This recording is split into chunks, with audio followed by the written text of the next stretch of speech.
एक महत्त्वाची breaking news समोर येते। प्रकाश सुर्वेंचा मुलगा राज सुर्वेला पक्षश्रेष्ठींनी उमेदवारी नाकारल्याची महत्त्वाची अपडेट आहे। दहिसर पूर्व वॉर्ड क्रमांक 5 वरून गेल्या अनेक दिवसांपासून रस्सीखेच सुरू होती। हा संघर्ष आपण गेल्या अनेक दिवसांपासून पाहतोय।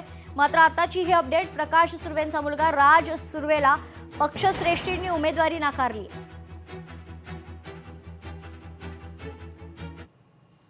नांदेडमध्ये काँग्रेस आणि वंचित बहुजन आघाडीची युती झाली आहे। वंचित 20 तर काँग्रेस 61 जागांवर लढणार आहे। काँग्रेसचे नेते माणिकराव ठाकरे यांनी या संदर्भात महत्त्वाची घोषणा केली आहे। नेत्यांनी पक्षांतर केलं तरी सामान्य जनता काँग्रेस पक्षासोबतच असेल, अशी प्रतिक्रिया देखील ठाकरे यांनी दिली आहे।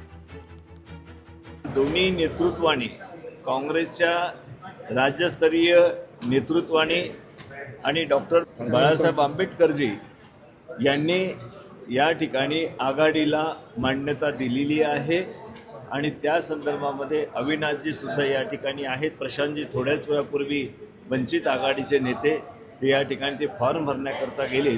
सर्व एकत्रपणे काँग्रेस आणि वंचित आघाडी ही निवडणूक संयुक्तपणे या ठिकाणी लढवेल।